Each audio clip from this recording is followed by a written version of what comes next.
My mic wasn't on, right? No. It's on now. What's up, everyone? Can you hear me? What's up? Just Sean. Sean, what's up? I saw your message.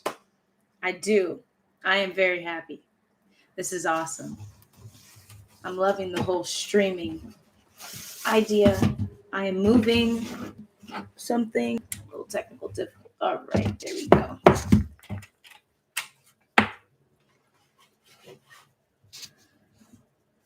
El Chico, thank you. Thank you for the sound check. Much appreciated. Vibes, vibes, vibes, vibes. It's always chill vibes. Thank you, everyone, for being here. I'd like to start off with a quick breathing exercise. So, everyone here, wherever you are, find yourself in a nice, comfy position. And we are going to just flow along with me. We're going to do 3 cycles of 6 breaths. The first I will lead completely, then the second 2 will be partial. You'll see how it goes. All right. Get in a comfortable position. All right, hold on. Windows open, windows open. All right. Much better, much better. All right. Everyone, get in a comfortable position. Notice any tension within your body and release that tension. Scan your body from your toes to your heels, to your knees, to your hips, to your chest, your shoulders, to your elbows, your palms, fingertips. Scan your neck to your jaw, third eye, crown. Notice any tension within the body and release. Take a deep breath in for 1, 2, 3, 4, 5, 6. Hold.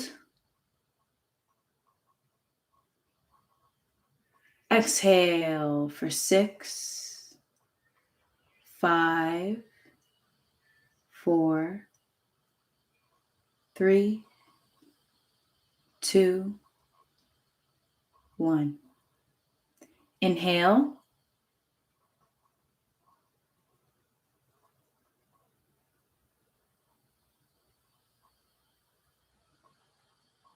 Hold. Exhale.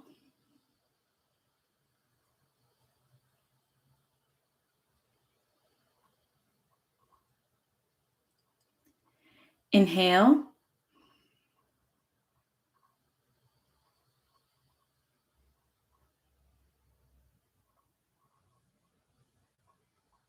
Hold. Exhale.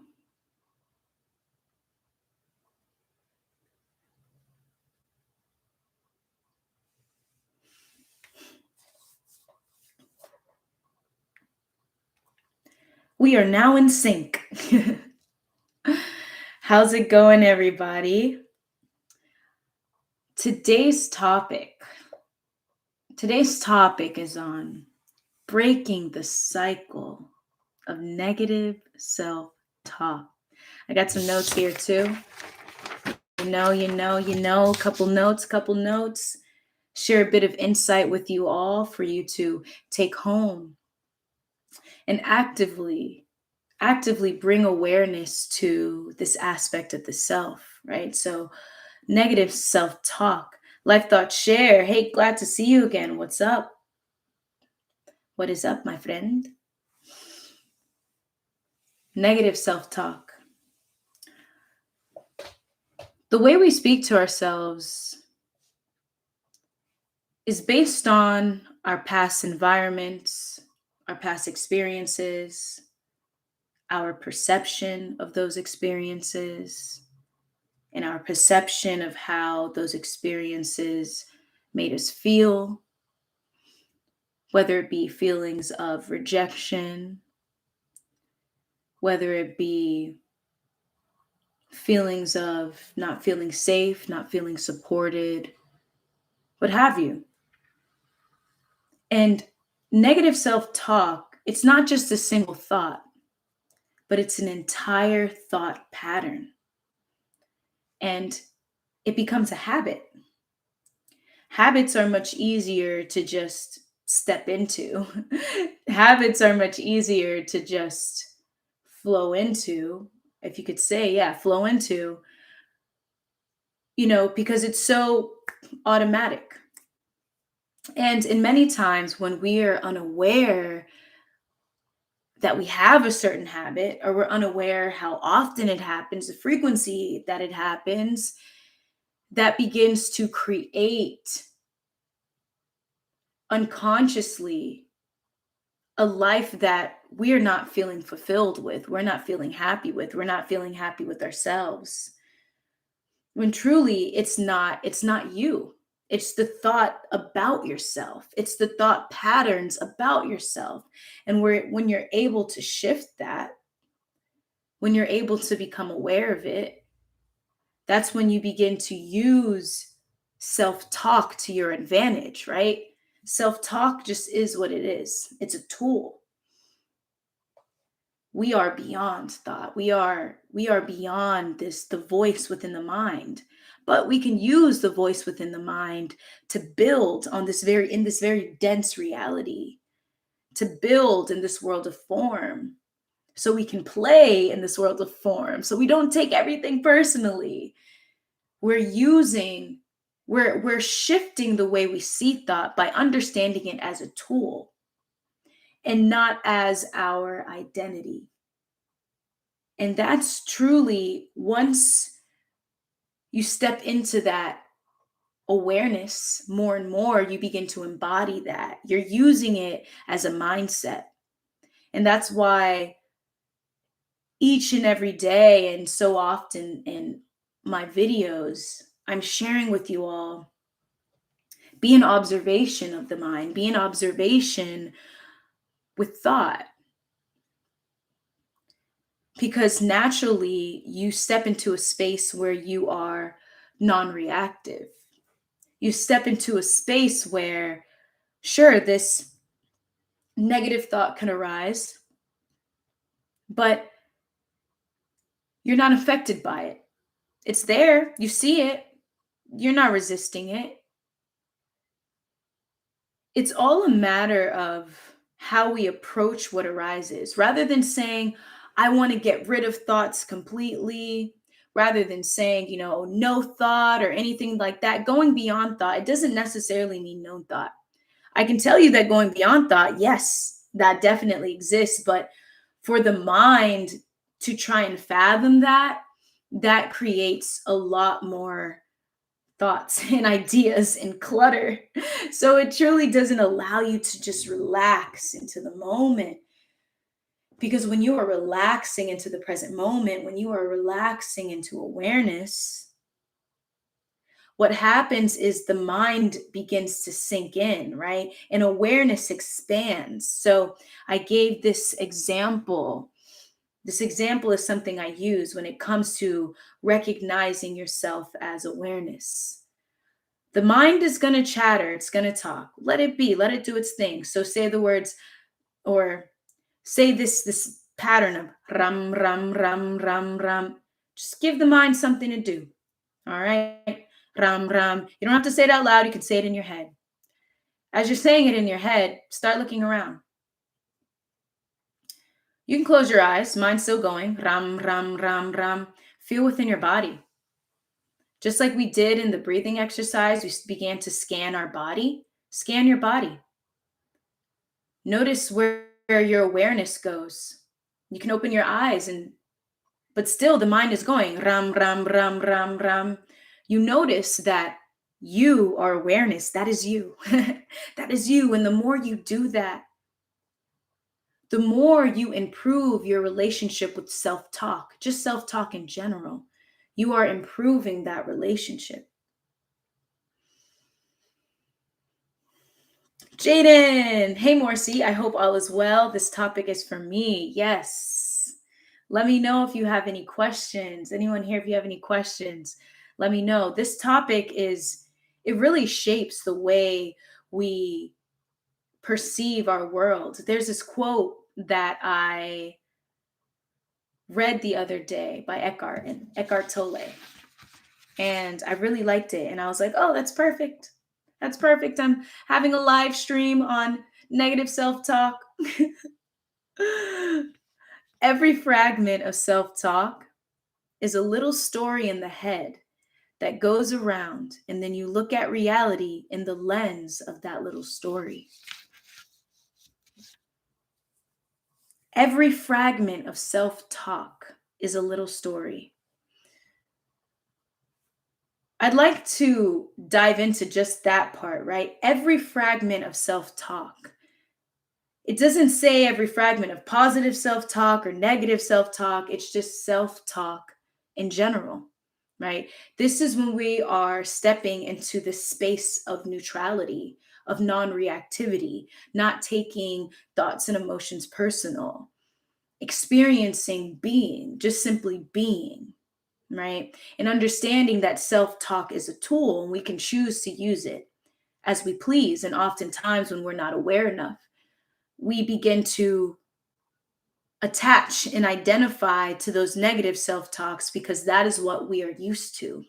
It becomes this form of Stockholm syndrome where we continuously return to what hurts us and what creates suffering because it's actually comfort.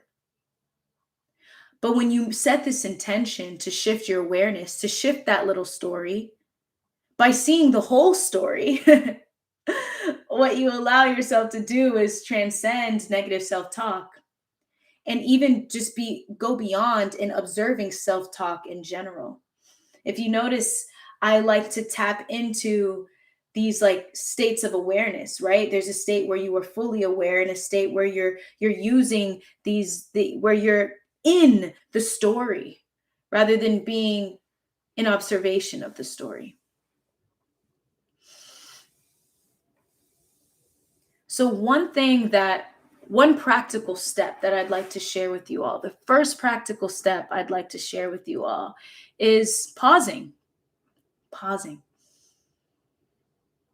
You notice a thought within your mind. You feel that emotion, just pause. Pause. Honestly, an incredible step that should be celebrated is your awareness first and foremost. That's why making the intention to pause is so powerful. Wake up in the morning. When you wake up tomorrow morning, repeat to yourself, my intention today is to pause. My intention today is to pause whenever I notice that negative thought pattern arise. Whenever I notice that discomforting feeling surface. Whenever I hear something that I tend to be reactive to, today I choose to pause. Just pausing. What you're doing is you're inviting in space. Space. What is space, you might ask? What is space? What does that mean, right? You notice when there's so much chatter in the mind, or you notice when there's someone speaking or you're even speaking and you're speaking so quick and so fast and there's no space between those thoughts. There's very little space. It just becomes this long influx of information going through your mind. There's no space. When you pause, you are inviting in that space. And that space gives you enough, just enough awareness to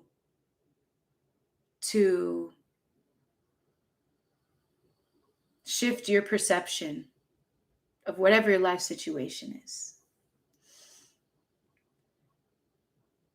Corey Blackwood, was there a moment when you questioned your spiritual journey? I'll get to that question after. I'll definitely answer you. Jade, self-improvement, you made it. Hooray. Yes. Thank you. It was a gift. It was a gift. So yes, step one. For anyone who just came on, I'm speaking about some practical, 3 practical steps to help improve your relationship with self-talk.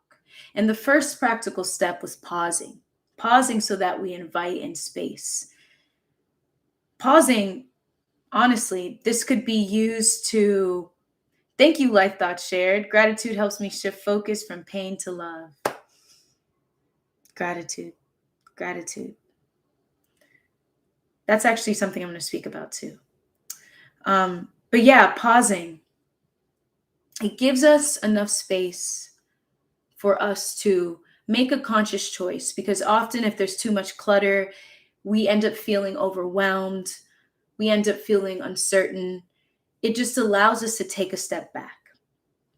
Number 2, right? You're bringing awareness to that pattern, right? You're just, honestly, all you're doing is bringing awareness to your thought patterns. Notice how there's no shifting being done just yet. We're not creating a new story. We're not creating a new way of seeing yourself. Right now, these first steps are being in full observation of yourself. Honestly, this entire live stream can be about non-reactivity and observation, because that is the game changer. Because what that creates, that ends up allowing you to fully be in each moment, not just trying to get through the day, not just trying to get through each moment, not just trying to get away from these discomforting feelings that are inevitable, these negative thoughts that are inevitable because of the conditioning of our past, not trying to get away from it, but truly learning how to confront it. And in order to confront that, we must invite in space. We must invite in presence. We must invite in awareness. And so when you are aware of these unconscious patterns, right? For example, when you wake up in the morning, when you wake up in the rising, when you rise, what are the first thoughts that come to mind? When you're about to go to work, when you're about to be around certain people, what are the first thoughts that come to mind? Just be aware of it and notice it. Don't take them personal.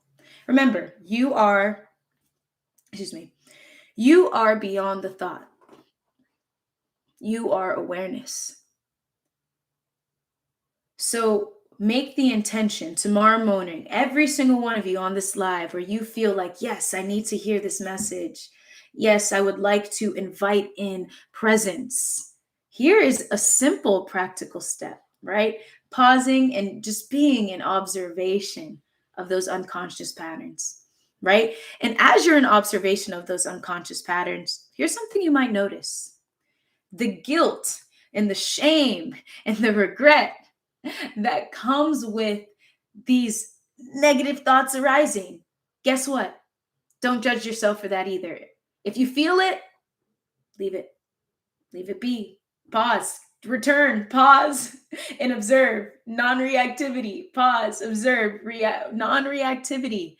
Right? Because, the more guilt and shame we feel, that is not going to allow us to truly embody our highest self, right? Our highest self, it's our greatest version of ourselves. If you can even think or imagine the greatest version of yourself, right? That is our highest self. It's an aspect of who we are.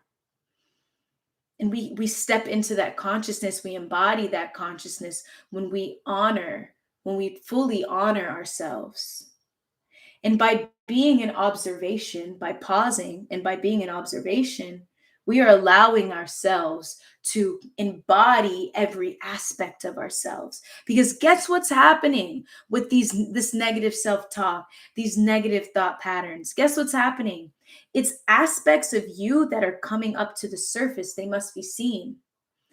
because maybe there was a moment in your life where you felt the need to suppress that emotion, to suppress that thought for the sake of survival, for the sake of continuing on every day in your environment. But now you recognize that you're ready to make a shift. That's why you're here. That's why you're in this live stream. You know that you are greater than your life situation. That's why you're here specifically on this live at this time. You're not here for the recording, you're here for the live. You are meant to hear this. I remember I always saw you reading a book. Yes. I was like, yeah, oh my gosh, I love reading for sure. I really struggle with self-image. What? You said I suck. Here's what I want to say with that one, right? Reframe that thought, right? Instead of saying I struggle, you can just naturally just point out an observation. I notice that I attach, right? I notice that I attach to thoughts that make me feel a certain way, right? So that make me feel discomforting, that make me feel like I don't have worth or value or something like that, right? What you're doing is you're reframing the thought, you're reframing the idea, and you're allowing yourself to actually use language that's empowering, right? So you say, I notice my negative self-talk patterns. I'm noticing them. I recognize and I know I am beyond them. I recognize that I am greater. I am greater than my life situation. Or you could say, I am open to recognizing that I am greater than my life situation. If you don't see it now, that's okay. Honor that aspect of yourself that doesn't see it. Validate it because it's true and it's real. Whatever emotions you're feeling, they're valid, they're true, they're real. That's where they are. Allow them to be there. You're honoring your whole self. So what this does is you're improving your relationship with your emotions. So you're not fearing emotion, right? When you continuously allow yourself to step beyond and be in observation and non-reactivity, you know that emotions cannot hurt you. It's the mind that creates this idea of no. That's why we control so much, and that's why we are trying to have the outcome within our mind. It must be the present moment. If the present moment doesn't match the outcome in our mind, then we feel like we suck, we feel like we're a failure, we feel like this. But this is what it looks like, right? When you step into the present moment, you step into the present moment, right? By aligning what you feel fully and just being there, right? We're not doing any full shifting right now. We're just in awareness. The more you do this practice, what happens is it's very natural now to shift your perspective. And that's the third step, right? You're going to shift that little story. Now you can change it to another story, right? And you can begin to affirm to yourself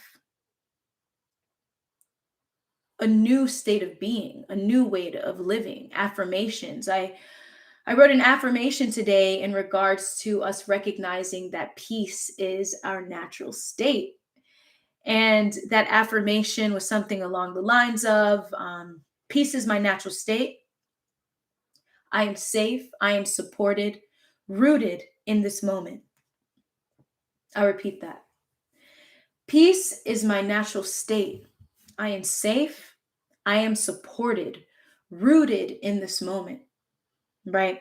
So when you repeat these affirmations to yourself, don't just repeat it, feel it.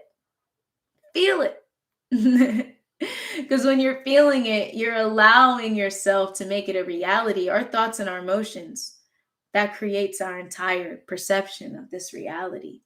And so when we allow them to align, when we open up space and we give them conscious permission to align, immediately what we feel is an underlying peace.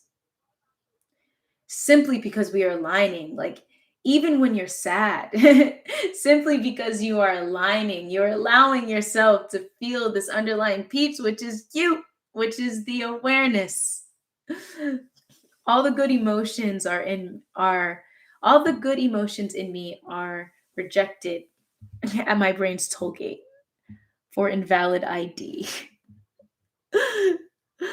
Let me get some questions here. Also, how would you compare your state of mind to now when you were younger? To now when I was younger, I mean, I would say like right now, this is the best state of mind, that I have ever experienced and been in. When I was younger, I dealt with my own form of insecurity, of feelings of rejection, feelings of not being worthy. You know, even it's very interesting. Even I have grown so much from just simply having this platform, this YouTube platform. So even if I would say when I was younger, I could even talk about specifically my journey with being here right now. I actually had to sit with myself today and yesterday and sit in gratitude and be like, look how far I've come. I remember when I first started recording, I first started stepping out into creating and having this platform. I would have like breakdowns before recording my videos. There were so many thoughts within my mind that just came up right before I stepped in front of that camera. So many blocks, so many blocks. I deeply understood and I deeply felt what it meant, what it looked like when others say you are the one who's blocking yourself, because I noticed all that. I saw all of that. And a really big part of what shifted my state of mind was the action that I took, the steps that I took to actually, this is how I say it, prove the mind wrong. You're proving the mind wrong because, the mind and the thoughts within the mind are constantly judging and trying to create the future based off the what it knows from the past, which is limited, right? So if we continue within that same framework, all we do is repeat the past, therefore repeat the same thought patterns, the same conditioned thought patterns. And inviting in the present moment, inviting in presence, having a practice each and every day, you're stepping into the present moment where what exists is infinite possibilities, where what exists is uncertainty. Because within uncertainty, there's no expectations. You're open.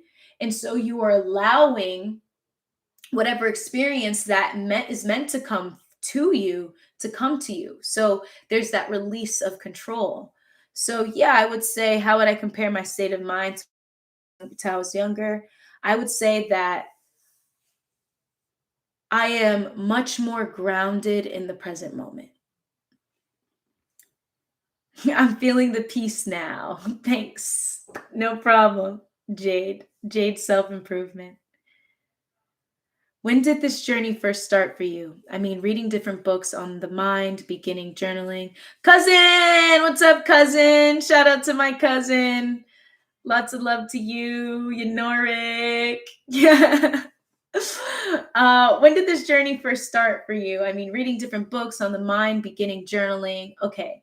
Journaling first began in sixth grade. I remember it clearly.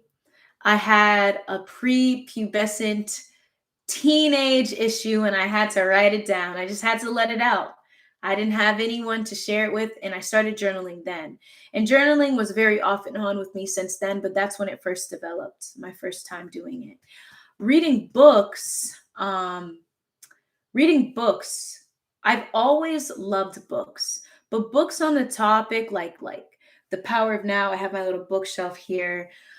That began, I would say, after I graduated college. So when I was around 23 years old.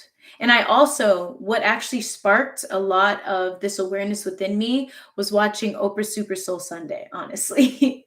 Watching Oprah Super Soul Sunday really sparked that within me. I did grow up within, I did grow up Christian, so there was an element of spirit always within my awareness. And it shifted when I was 23, and it shifted to less of religion and just more of my own self discovery, my own self awareness, things like that. That's what it shifted to. So, yeah, that's when it all started. And really, it just began more momentum from there. I read one book to another. I heard one past podcast from another. You hear one author to another.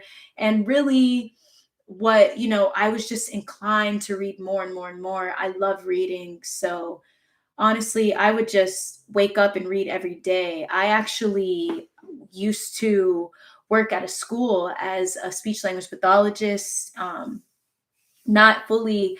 I worked at a school in a school as an SLP, and I was in grad school for it. So it was a particular program that I was able to do in Florida.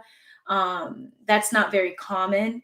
You are technically supposed to have graduated with your master's and gotten your C's, but I was lucky enough to be in a county that really needed bachelor degree students to help out within the schools because there was not enough SLPs. They weren't getting paid. SLPs are speech language pathologists. So if you don't know what that is, it's they are when you go to school and you have difficulty saying the R sound, the S sounds, or saying certain words. Even with language is our ability to receive language, which is understand language, and express language, which is to speak. So I worked in a middle school with students like that. And I would say, one second. I would say I really loved it, but I wasn't passionate. And so during that time, I started to feel each and every day because I was not passionate.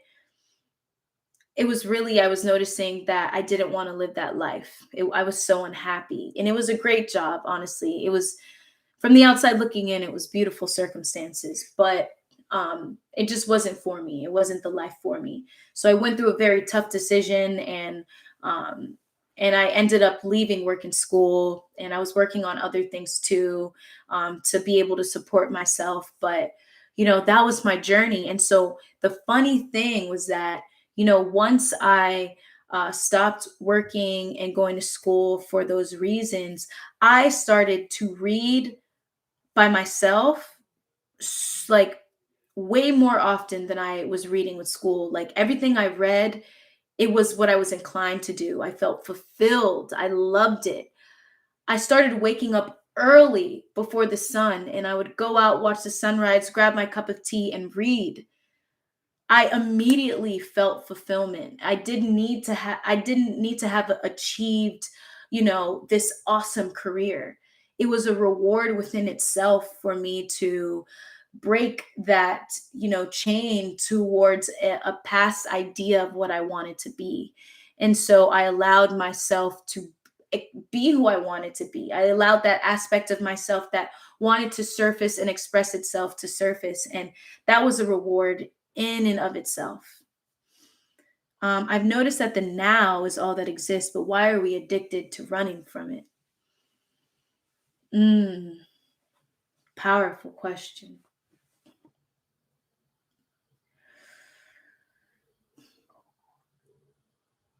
Truly, it's the conditioning of the mind. The conditioning of the mind, the aspect of the ego that we're all dealing with, we're all here with, the aspect of the ego that is, the individual, the personality, there's nothing wrong with the ego, right? Ego is just unconscious, right? When you begin to be more conscious of your behaviors, then they're just patterns, right? So to answer your question, right, it's has more to do with this egoic pattern of being unaware that we're more than the individual, that we are beyond it, that in fact we are the present moment.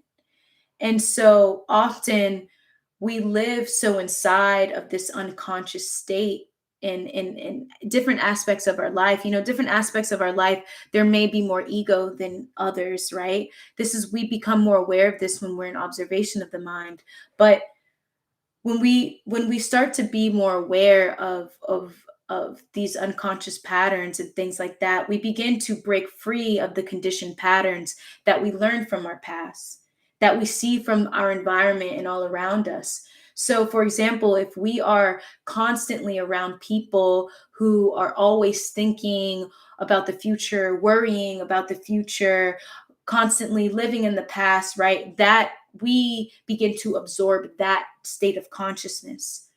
But when we're with and surrounded by others who are actively choosing to be here now live streams, to step into the present moment and be here now, that allows you to expand your awareness and have a shift in consciousness where you are stepping into a space where you recognize that you are more than the mind, that you are not the ego, right?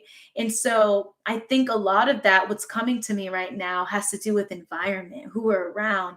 And this is the importance of this live stream. This is the reason why I felt so inspired to do live streams, and recognizing that, you know what, there's so many more reasons, besides my own fears, like, to just share this information, share it, so we can create a safe space. We can create an environment where we're all encouraging each other to invite more presence into our lives.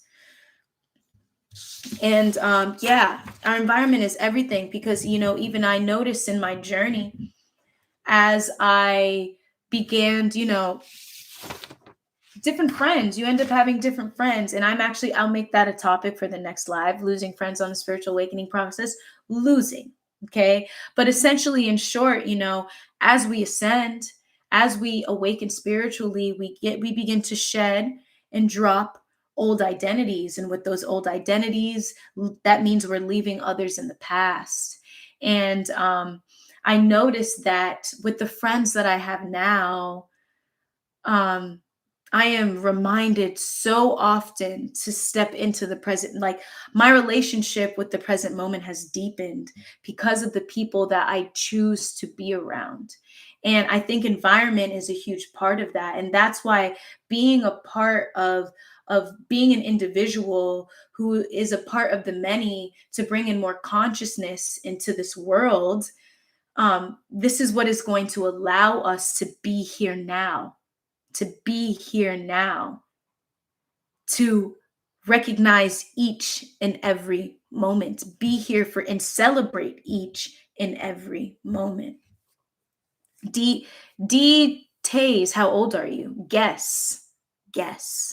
Okay. Chase Warren, what were some of the things that indicated to you that being a speech therapist wasn't your passion, or was it never to begin with? And you're right, you may have to change friends and environment if you're on your spiritual awakening.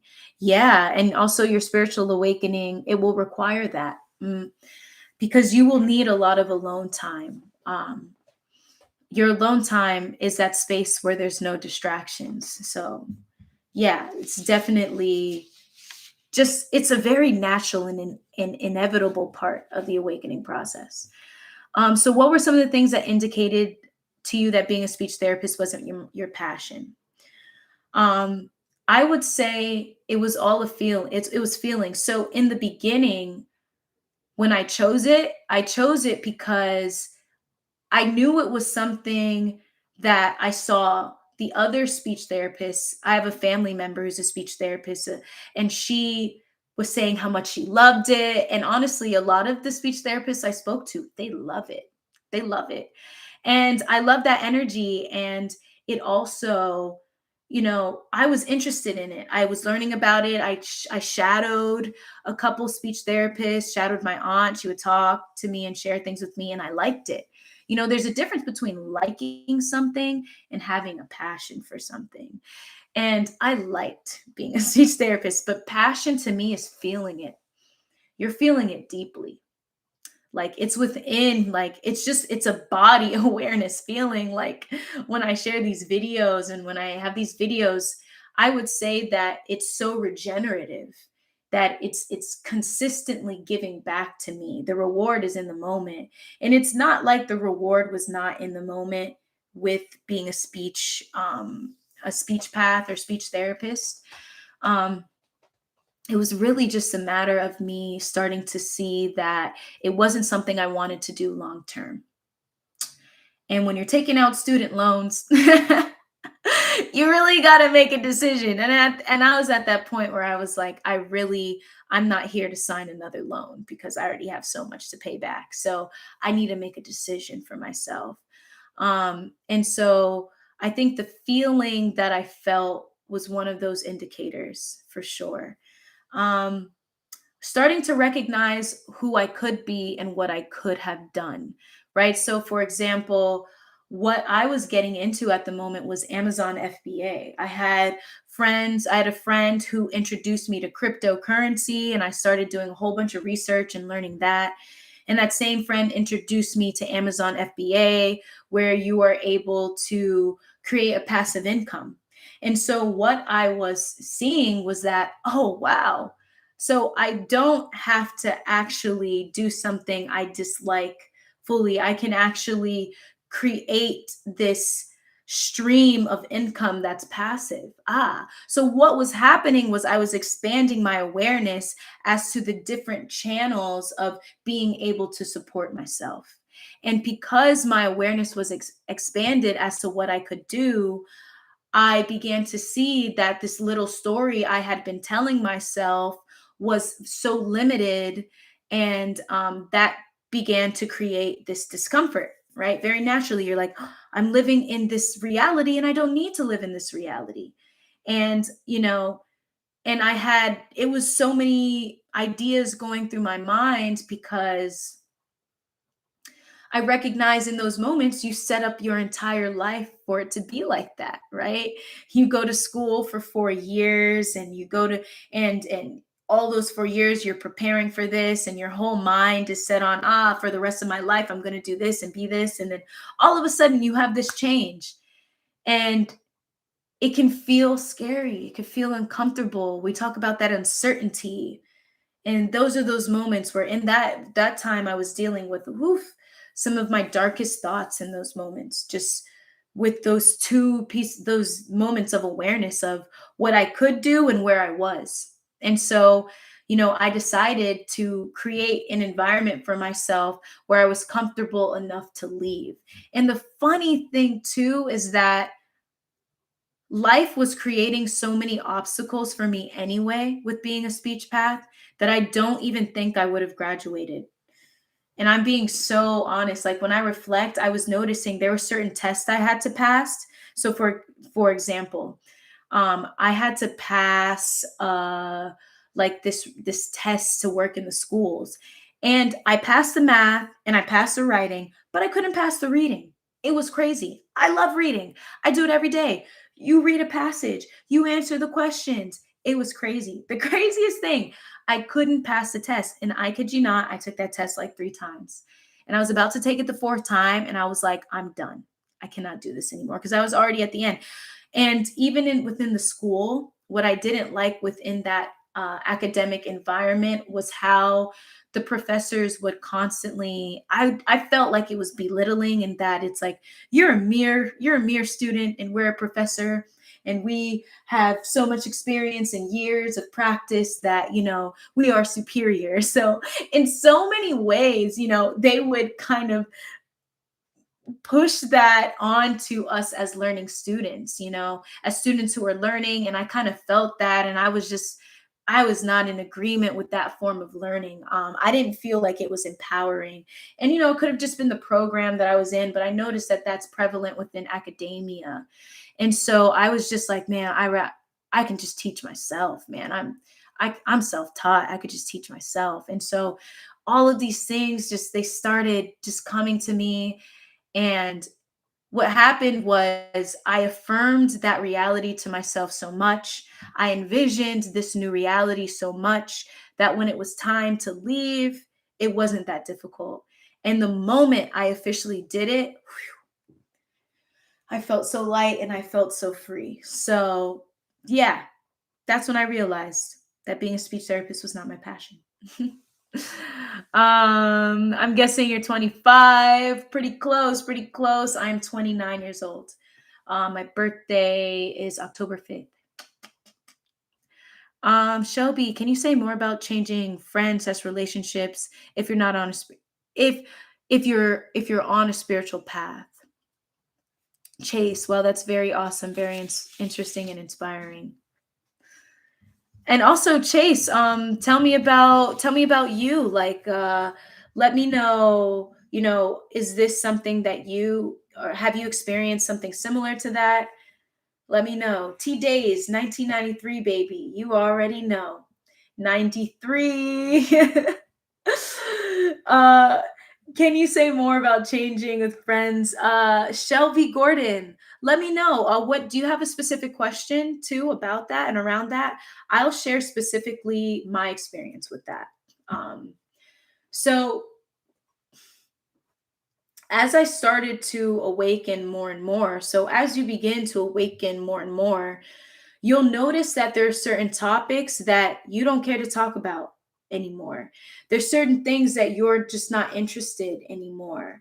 You actually recognize it as it's more distracting than it is entertaining, because what you're doing is you're bringing so much awareness within that you are fully becoming aware of this sense of peace and having just gratitude for yourself. So there's a lot less, excuse me.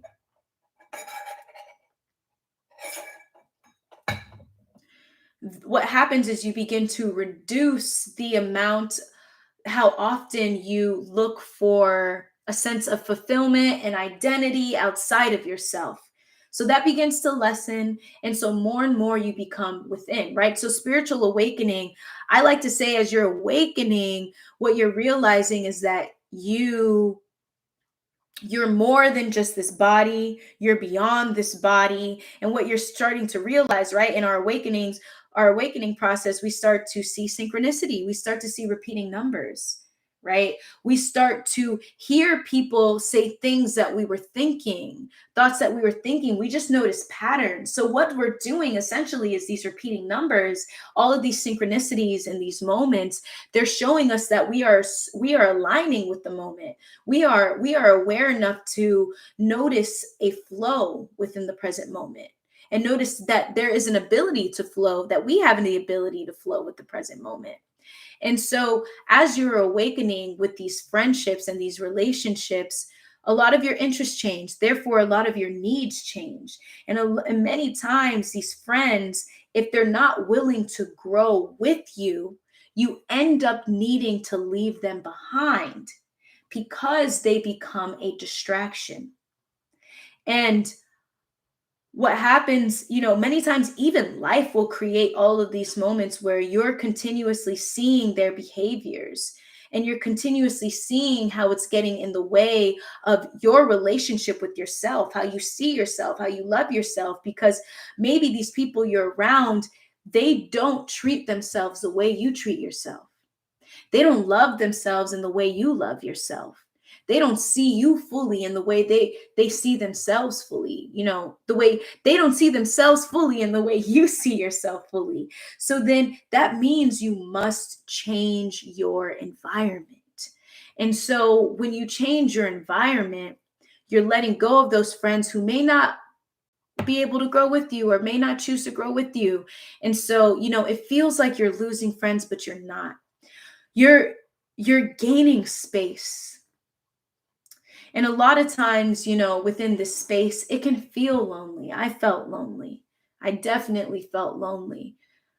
But what happened was I developed such a strength within my relationship with myself, a trust in myself, a trust in my intuition. You know, how can you awaken your intuition? How can you connect with that intuition, being one with it? Your intuition is you. So, how can you recognize your intuition if you're constantly being distracted? you must spend time alone. This is why, in tarot, there's a card, the Hermit. The Hermit spends time alone because the Hermit knows the Hermit cannot be distracted. And so, very naturally, you'll notice very naturally on your awakening process, you'll be drawn towards wanting to be alone simply because you become so sensitive to what's around you. You might need to be alone just to process all of those things. You might be naturally sensitive, and that might be something you naturally do. And you learn how to create habits that are a healthy way of being alone. So yeah, that's one aspect of changing friends and relationships on a spiritual path. When was the moment that made you realize to take responsibility for your own suffering? Oh, great question. Great question. It was back when I started. So the first book, I'll share with you guys the first book that sparked this much awareness, that led to this much awareness. All right. It was actually a parenting book. It was by Shefali Tasberry. I think it was called The Conscious Parent or something like that. And in that book, she spoke about how fear, right? How much fear affected the way parents would parent their children. And so, what that allowed me to do was be able to analyze my own childhood and my own past. And what that ended up doing was I was unconsciously, or I would just say, I wouldn't say unconsciously, but just like intuitively reflecting on the past and healing through that and saying, so this is why I respond like this. This is why I think like this. It was that book, it was a parenting book. And within that book, she basically shares like case studies, different, she'll share her clients and their problems and how they projected their fear onto their children and why their children respond and act a certain way. That's where I learned how children are a mirror of their parents. And I recognized the habits that I had learned from my own upbringing with my mother and things like that. And so that moment, that was the beginning of me learning to take responsibility for my own suffering. Because there's a point in time when we are growing, when we're growing, that we can't blame our parents anymore. We cannot blame them. When we understand that everybody is doing the best they can, even you are doing the best you can, it allows you to let go and to forgive. Forgiveness for me is letting go of your expectations of who a certain individual should be. So, if we're speaking specifically about parents, it's letting go of your expectations of who they should have been to you and accepting the moment as it is and acknowledging that they did the best they could. And if they could have done better, they would have done better. But that's what they've known. We all love at our own level of awareness, our own level of consciousness. And that's what happens with our parents.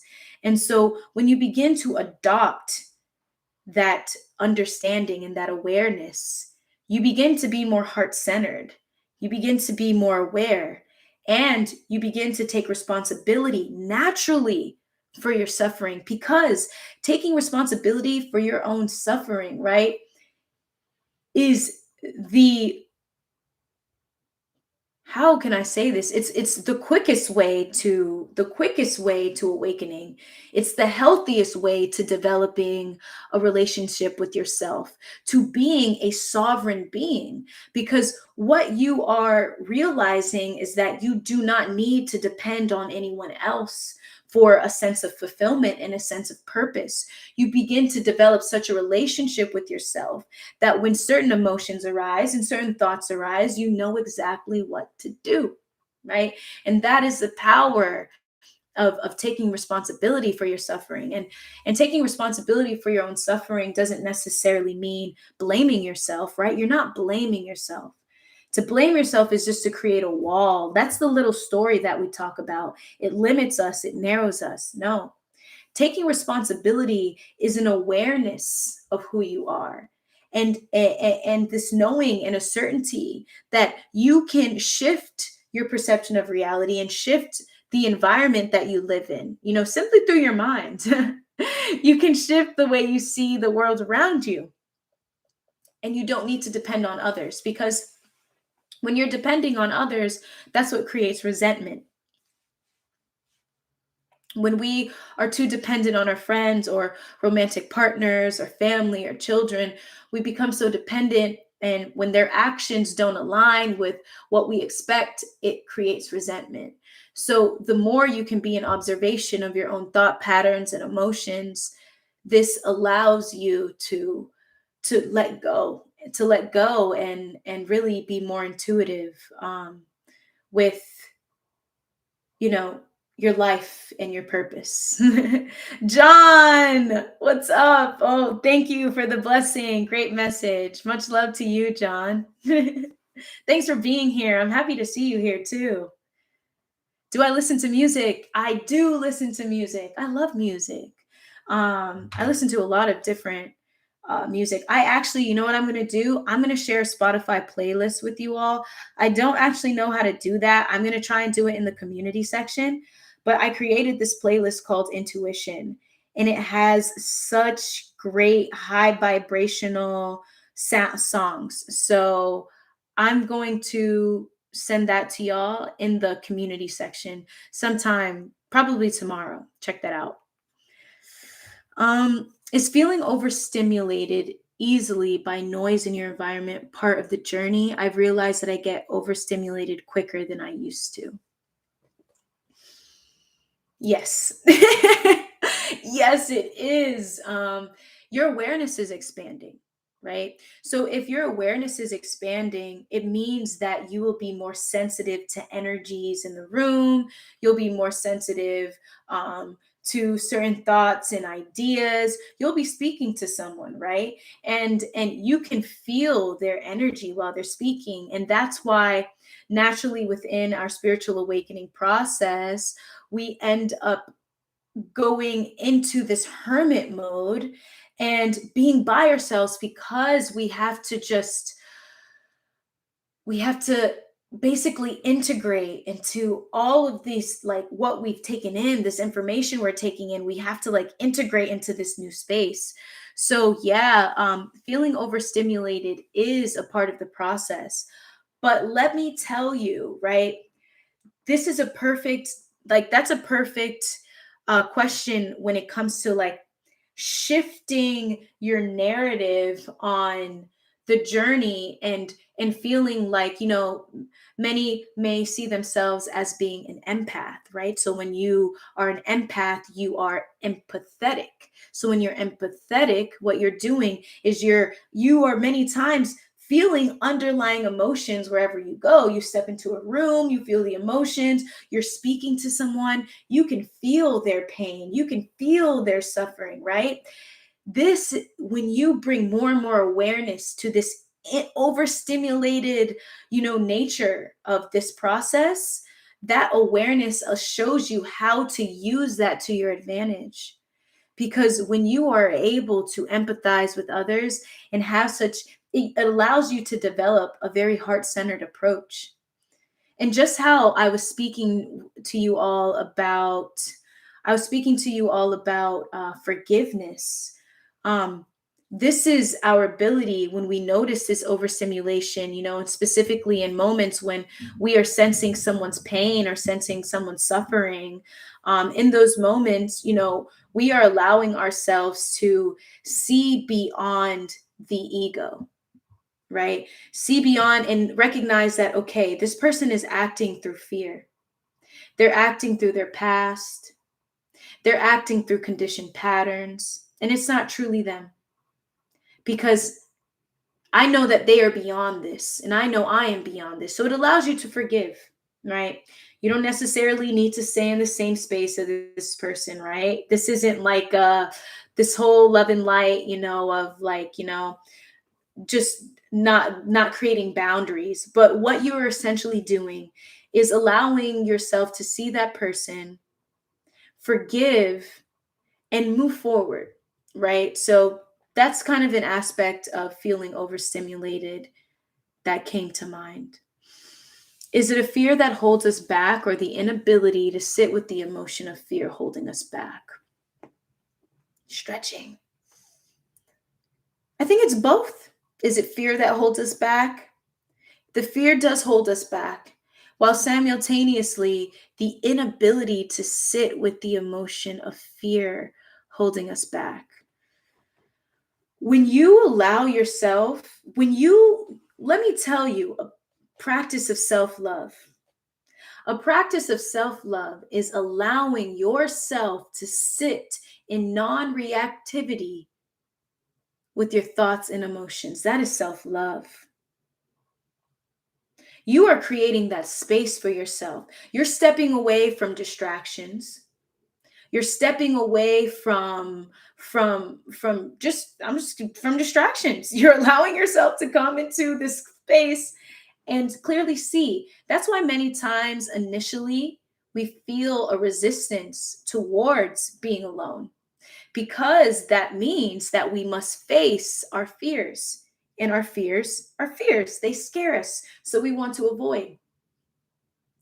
But when you shift the narrative and you set the intention and you say, I am making the intention to sit with these fears, to sit with these emotions, and sit with these thoughts and non reactivity, and recognize that I am greater. And you, by simply setting that intention, right, you are prepping yourself. You're prepping the subconscious. You're prepping yourself to sit with yourself in non reactivity and allow yourself to approach fear, right? And seeing it in a new light, seeing it as very small, as very minuscule, as recognizing that fear is an illusion. Walk straight ahead, right? And it's those simple practices of non reactivity. What were some of your favorite pastime hobbies during your spiritual awakening? Okay, that question is exciting. Honestly, I would retreat to nature all the time, and I still do. But I noticed that it was once I got the first time I got my car, and I got my first car when I was 21. So I didn't have a car before that. So even to this day, because I didn't have a car for so long, I'm so grateful to have a car. But nature. So going to parks, just being surrounded by water, trees, and animals. I would find a happy place no matter where I go, no matter where I am. I find a nature spot, and I create that. I make that my happy space, and so that's what I do in a lot of my videos, the pre-recorded videos that I have. That's my nature spot. Those are my spots. So relaxing in nature. What else? Hammocking, reading was an incredible hobby. I loved reading. Um, I'm an athletic individual, so I love sports. So playing soccer, anything active, yoga, anything active. I would do that. So those are, and they're still my hobbies. I have so many more hobbies now. I have a list of hobbies. I mean, I'm still on my spiritual journey. It never ends. We never stop awakening. We never do. But yeah, so those are just a few. I was sick and tired of having severe relationship issues. While working on that, it led to a whole self transformation. One of those aspects was spirituality, philosophy, and different religions. Heartbreak was a catalyst I needed. Yes. What's so funny is that oftentimes, if there is no catalyst within our reality, it's going to be some form of suffering that creates that catalyst, and heartbreak is it. Yeah, I feel that even with myself, like feeling those feelings of just like your heart breaking. It really influences you and encourages you to create a whole new environment for yourself to be like, I'm done with this. I'm not living in this state of being. I'm no longer, I am sick and tired of seeing myself in this old way. This is why many people full on, even, they'll get a new hairstyle, a whole new wardrobe, a whole new look, because what that does is it creates an entire new reality, right? Even for me, I just made my room a studio, right? So for me, it feels like an entire new reality for me to step in and start seeing you guys more, and talking to you all more on these live streams. Because I feel fear as an emotion to be with and acknowledge, so we can move past it in love.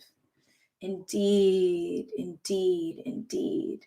Um, there's this book that I read about love, and if any of you all watched the um, the the video I put out about some of my favorite books, which, you know what, I'm gonna do a new one. I'll do a new one, but one I did a while ago. One of the books was called A Return to Love, and within that book, I can tell y'all that that was a heart opener. You want to talk about your chakra opening and connecting to your heart center? If that is something you're looking for, I recommend the book A Return to Love, excuse me, by Marianne Williamson. Man, one quote I remember her saying is that if it's not love, it's fear. If it's not love, it's fear. And so, in your observation, in moments when you are just going about your day, think about that. If it's not an action in love and an intention in love, then it's fear, and that's okay. Become aware of it, get to know it, allow that aspect of itself to express itself, so that you can improve your relationship with that aspect of yourself. Thank you. I appreciate it.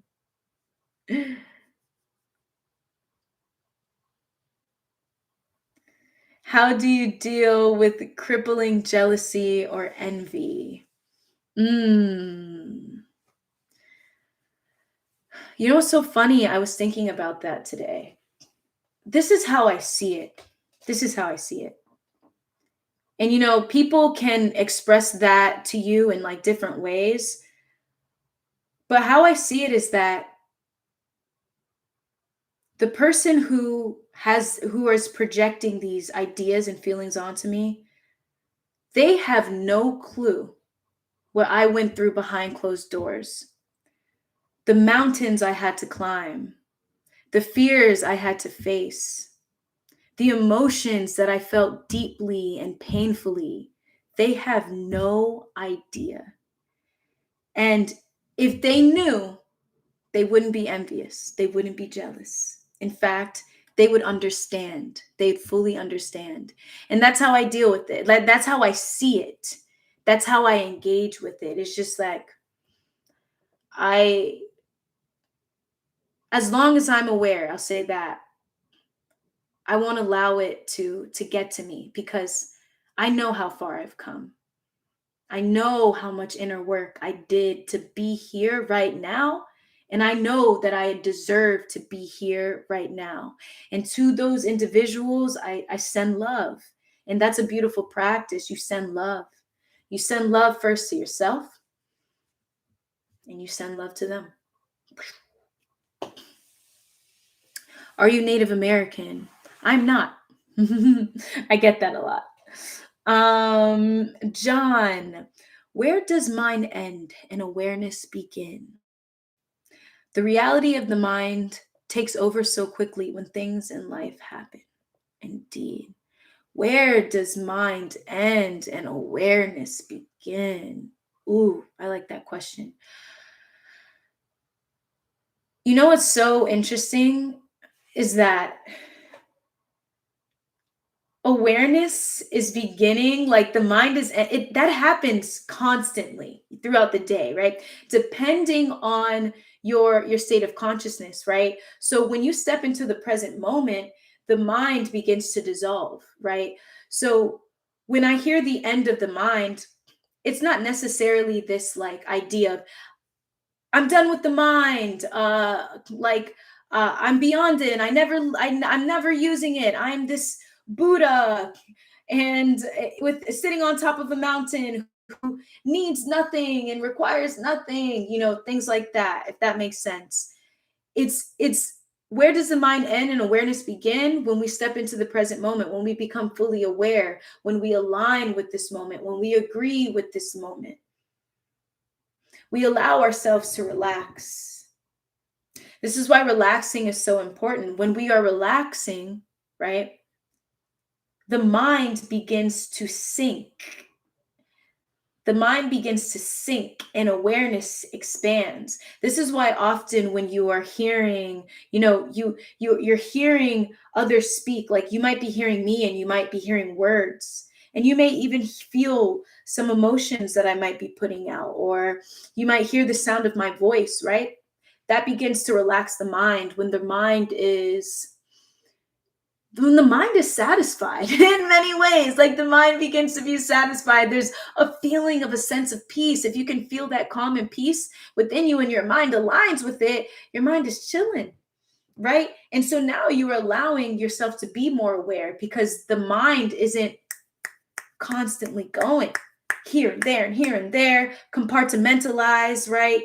Distraction here, distraction there. No, your concentration is together. Your focus is here. The mind ends in the present moment.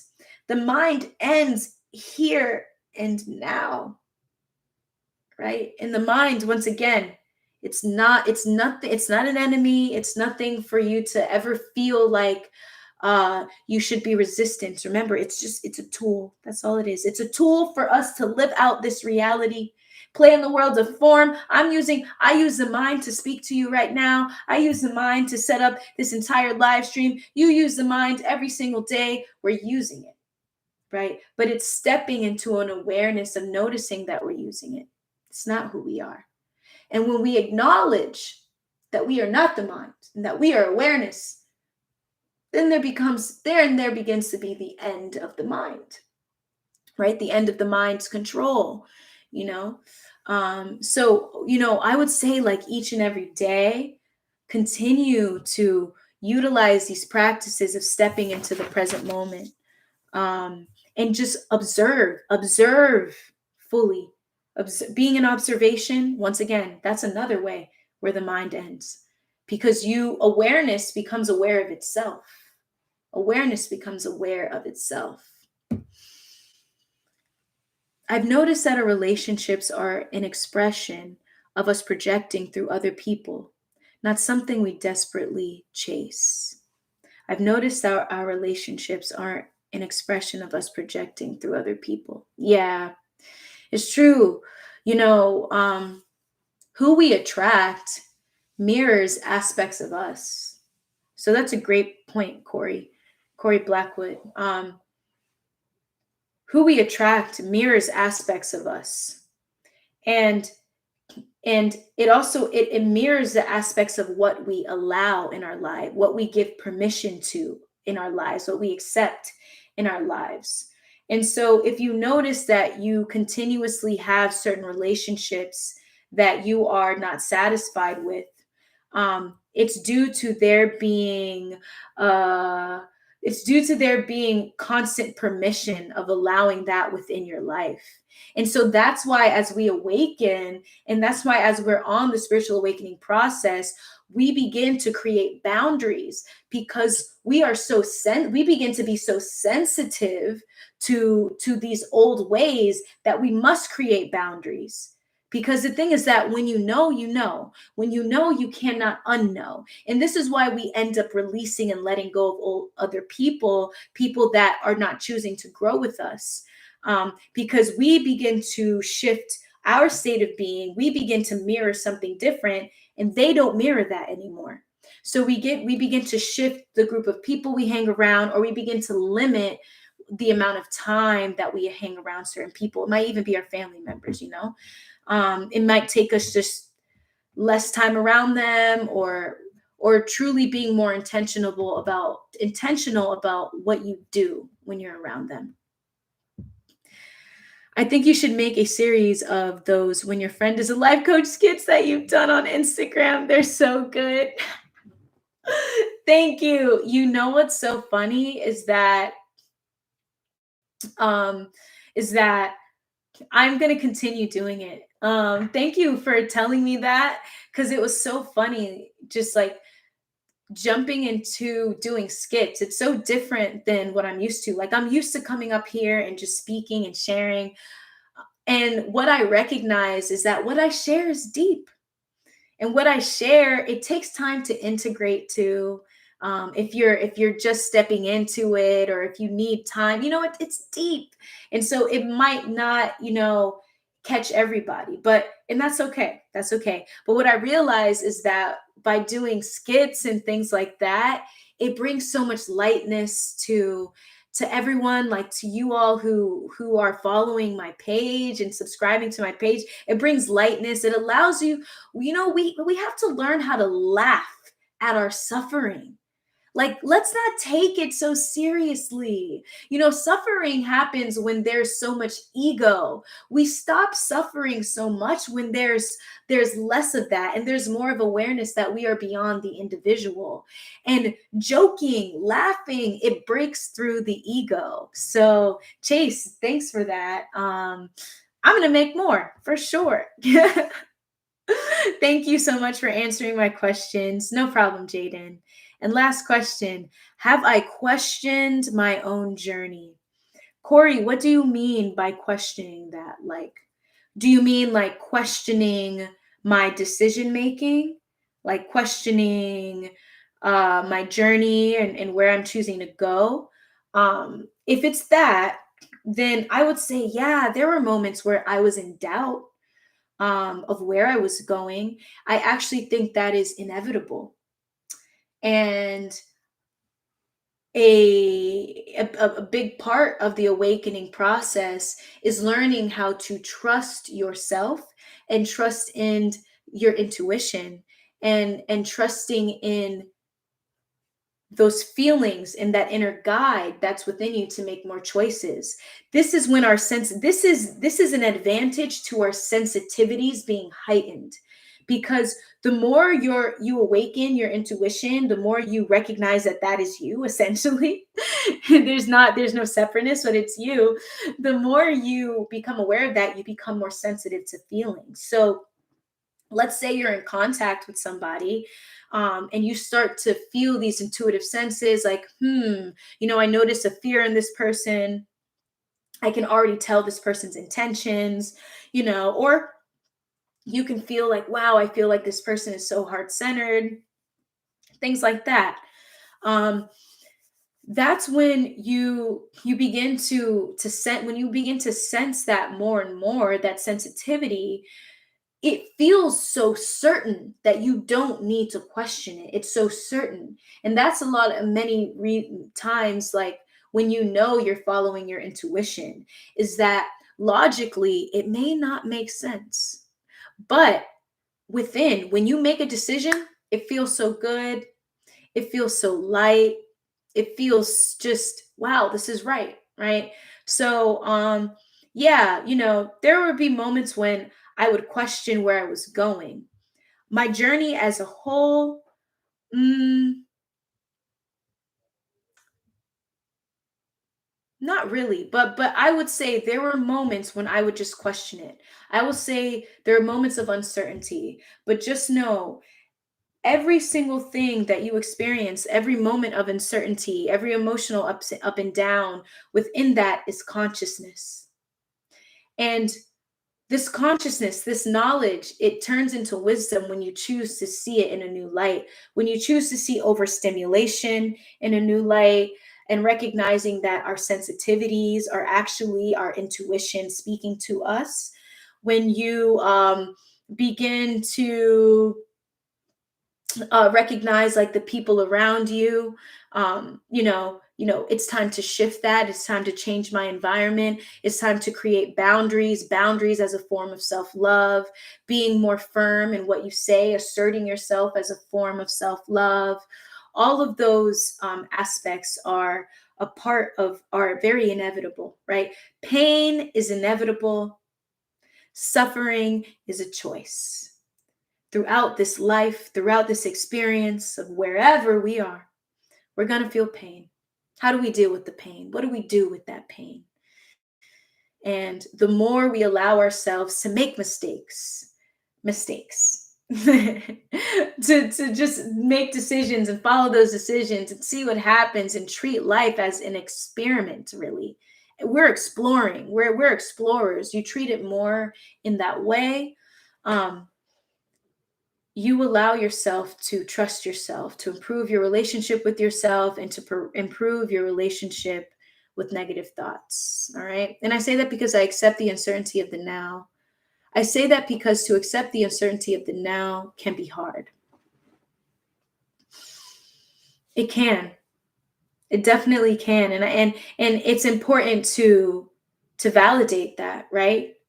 And in that moment where you feel like it's difficult, remind yourself, right, that you are beyond your life situation, and shift your perspective in as to what uncertainty is. And instead of saying how uncertainty is blocking you, or fearing that, right, or fearing the uncertainty, right, you can begin to shift your awareness to what possibilities arise within uncertainty, right? You begin to be an explorer. You begin to embrace the uncertainty, right? You make friends with it, right? And that's when you start to see more and more your alignment with the now, your acceptance of the now, and you'll see how acceptance of the now, what that manifests into, in all the different ways that it manifests into. Jaden, and this will be Jaden. This will be the last question for the day for this live stream. I've been thinking that me being overstimulated quicker is an issue, and that there's something wrong with me.